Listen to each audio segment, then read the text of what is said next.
Hi guys, good to see you again. Hopefully you got a chance to watch my previous videos on the status update of coronavirus.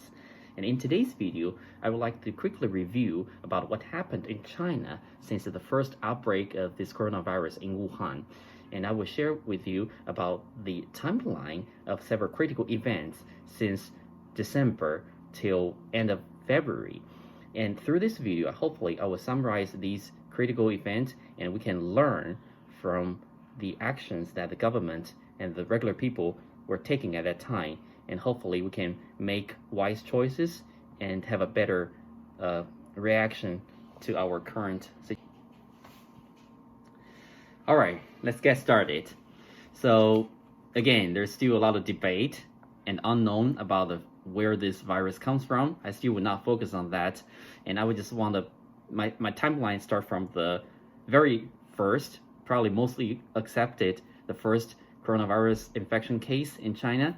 So basically in late December, the local newspaper and the hospital in Wuhan reported 3 patients with possible SARS-like symptoms. And basically these patients, they went to the hospital, they had a muscle pain, dry cough, chest pain, and difficulty in breathe. And the doctors gave them some medications and didn't seem to help. And one of the samples, I think the lung samples, was sent it out for testing. It was actually confirmed, and there was no coronavirus testing kit at that time, but it was confirmed that it's a SARS-like virus. So after that,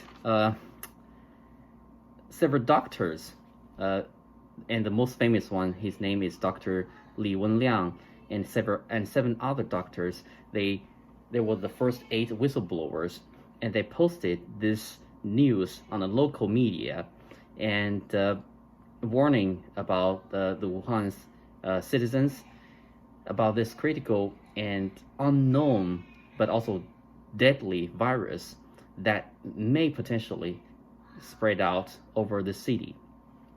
However, the next day or several days later, the local policeman arrested them because they believe that these negative rumor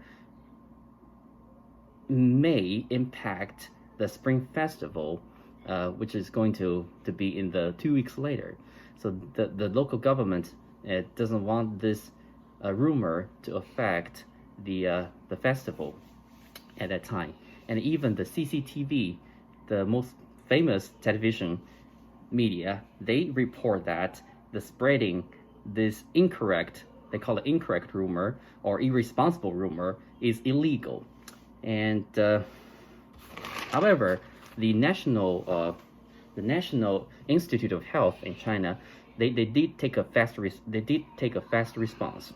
So they sent a group of medical experts to Wuhan and had investigation. However, the conclusion from that investigation showed that the government basically told people that, oh, this virus is not a big deal. So there is no clear evidence it's going to be transmitted human to human, and everything is under control. And that was like the middle of January, around January 10th. So, you know, if people are familiar with the Spring Festival in China, it's the biggest event in China. A lot of people are traveling. Hundreds of millions of people are traveling by train, by bus, by airplane, by car. So, you know, people didn't realize how dangerous, how contagious this virus is. And that mistake caused a lot of the widespread of this virus in a very quickly time. So basically, later on I will show you the infection numbers again, showing the trend just dramatically increased because of this information that the government didn't disclose honestly about the deadly nature of this virus. So several days later, you know, the local city government, the governor in Wuhan, the mayors and the state governor, they started to realize that this thing is out of control because there are more and more reported infection numbers, and they cannot stop this spreading. So in January 23rd, just a week after the federal government told people that, oh, everything is fine, they suddenly made a decision to lock down the whole city of Wuhan. And the next day, they locked down the whole state. And there is over 11 million of people living in the city of Wuhan, and over 70 million people live in the state of Hubei province. So a lot of people are forced to have a mandatory quarantine at their home in their city, so they couldn't freely to move at that time. And all the schools are closed, public transportation were stopped, and all the employees have to work from home, and everybody basically have to wear face mask because there's a lot of concern. This virus is a SARS-like. At that time, they didn't know what's going on yet. They call it SARS-like virus. But because of the experience in 2003, and people in China knows that the SARS virus are also very contagious and deadly. So people started panic and buying a lot of medical supplies, wearing face masks, and so on. So after that, in order to stop the spreading of this virus, the Chinese government and also the state and local city government, they take probably the most stringent strategies ever, try to stop this virus from spreading to all over the country. And they, as I mentioned, they locked down the whole city. All the public transportation was stopped. And I can show you some of the data that, even the most stringent strategies were taken at that time, still did not completely stop the spreading of this virus. So the nature, the extremely contagious nature of this virus, and causing a explosion increase in the number of infection cases since then. Okay, so in this plot, it shows the COVID coronavirus infection numbers in China, the trend curve from January to February. And sorry, I'm a data-driven guy, so I like to review numbers. And in this curve, you can see that I point out two critical events. So the first one is in January 23rd, the Wuhan decided to lock down the whole city, and then the state of Hubei locked down the whole state. You can see that even after the lockdown, maybe the transmission rate is slowed down a little bit, but still doesn't completely stop the infection spreading all over the place. And also another event happened in February 10th, I believe, or 11th. There's a huge jump in the infection numbers. That was due to the change of testing protocols. So I'm not a medical expert, and I don't know where we can reach those.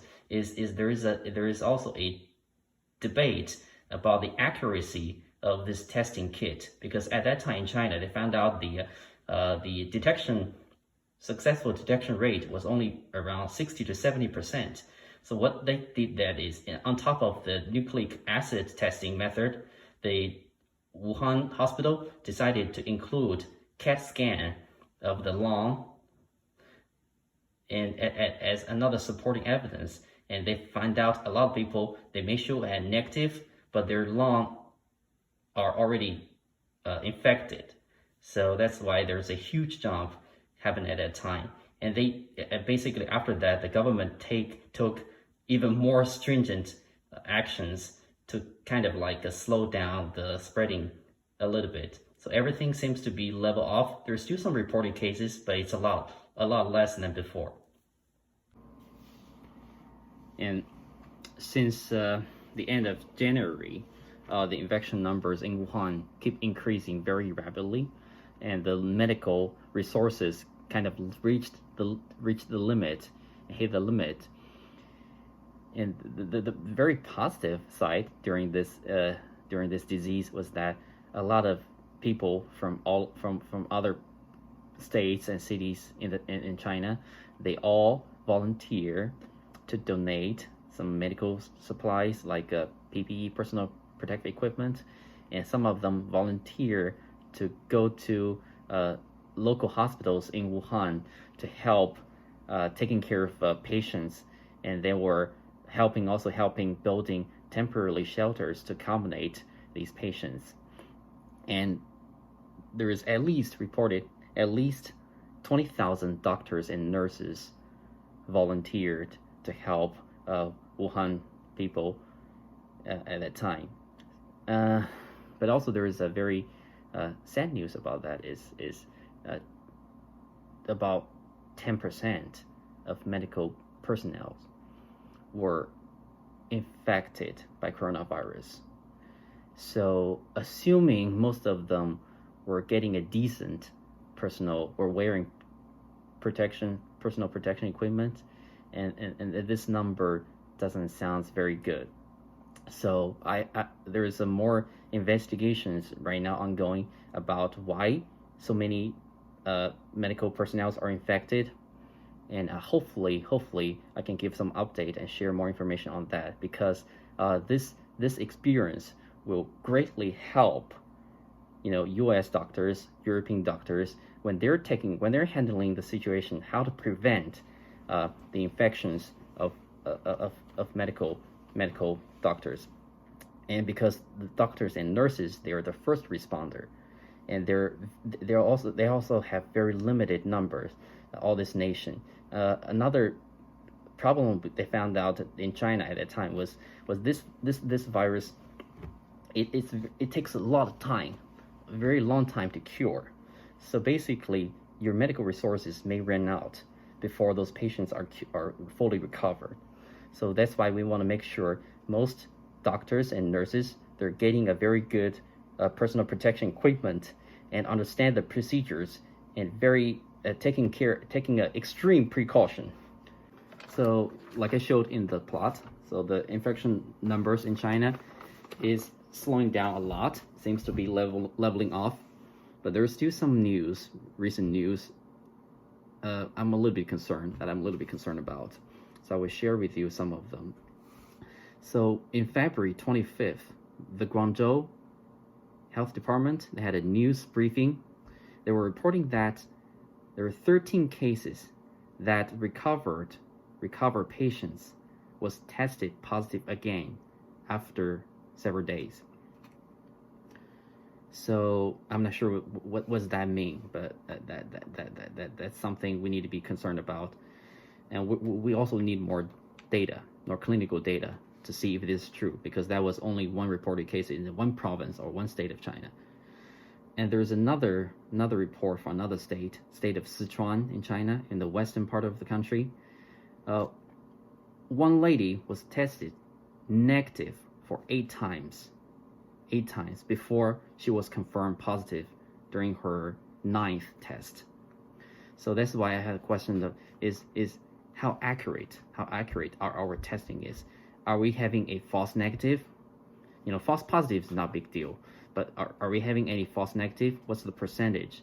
So hopefully some medical expert or some people know about this testing can share more information with us.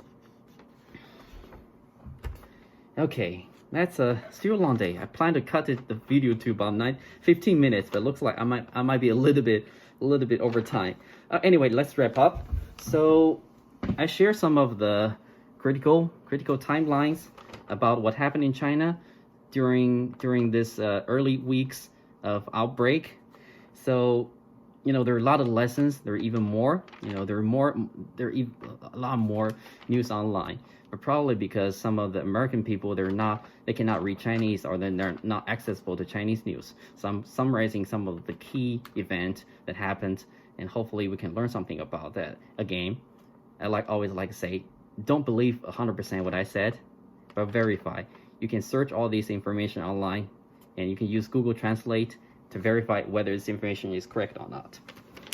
Okay, so what we can learn from the actions that was taken in China is that I think the number one important to mitigate this virus is that transparency. This transparency both means from the government and also the public.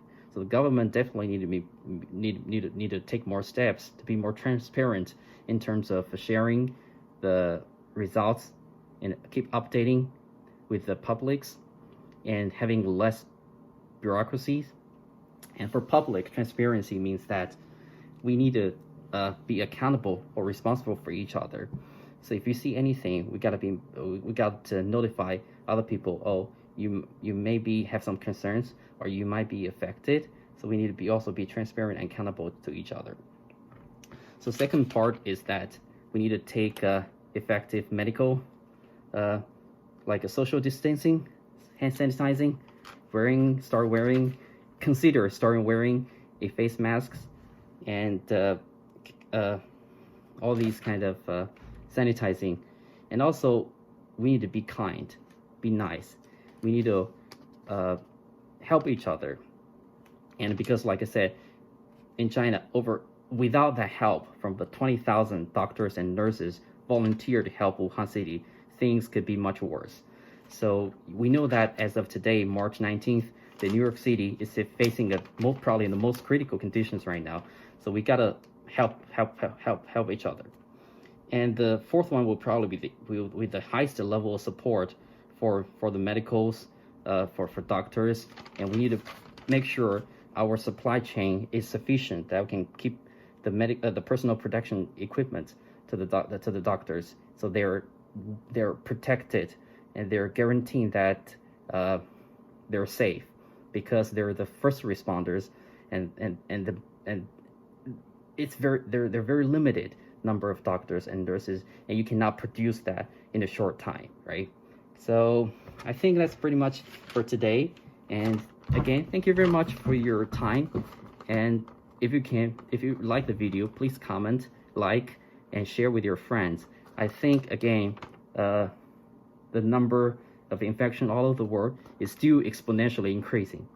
We still have to take immediate and possibly more stringent actions to help each other, to protect ourselves, and to protect our families, and also this world. So thank you again, and I will see you next time.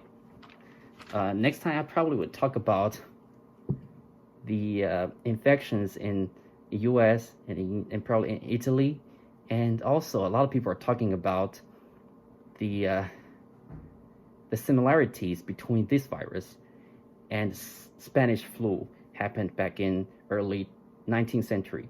So I probably start to review some of that, see what we can learn. Okay, I see you tomorrow.